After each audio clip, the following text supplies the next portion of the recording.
আমরা কি জন্য দেই এগুলো স্প্রেগুলো?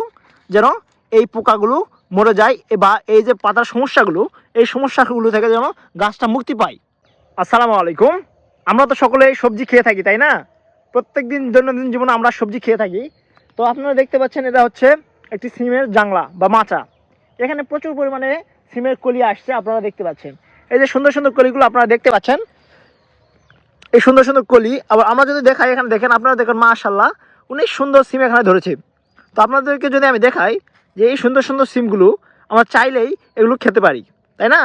হ্যাঁ, ঠিক তেমনই আমরা চাইলেই এই সিমগুলো খেতে পারি, কিন্তু এখানে কিছু বাধ্যবাধকতা বা রেস্ট্রিকশান আছে এবং রুলস আছে। যদি আমি আপনাদেরকে আরেকটি বিষয় দেখাই সুন্দর করে, এই যে পাতাগুলো দেখছেন না, এই পাতাগুলো কিন্তু আক্রান্ত। পোকা বা কীটনাশক বা মাজরা পোকা বা বিভিন্ন পোকা দ্বারা এই ফসলগুলো আক্রান্ত হয়। কিন্তু যখনই আক্রান্ত হয় তখন আমরা কি করি, আমি যদি আপনাদেরকে দেখাই, এই যে পাতার মধ্যে আপনারা কি দেখতে পাচ্ছেন? হ্যাঁ, কীটনাশক।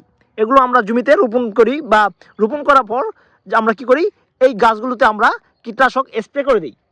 এই যে আপনাদেরকে যদি আমি একটু দেখাই, এখানে দেখুন, এখানে এগুলো মিশে যায় নাই। আমরা কি জন্য দেই এগুলো স্প্রেগুলো?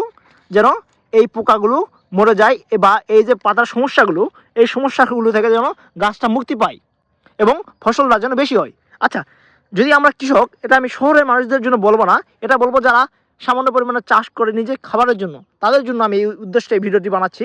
যে আপনারা যারা একটু পরিমাণে চাষ করেন খাওয়ার জন্য, নিজের জন্য, তাদের জন্য এই ভিডিওটি। আমি যদি আপনাদেরকে বলি, ভাই দেখেন, এখানে আপনি কীটনাশক প্রয়োগ করলেন, করার পর আপনার ফসল বেশি হলো, কিন্তু আপনি যে খাবারটা খেলেন, এই যে এখানে আপনি স্প্রে করলেন, স্প্রের ফলে যে এই কীটনাশকটা আপনার খাবারের মাধ্যমে আপনার পেট দেহে গেল, গিয়ে আপনার যে ক্ষতিটা করলো, এই ক্ষতির থেকে কি আপনার এই জমিতে ফসল ধরাটা বেশি গুরুত্বপূর্ণ?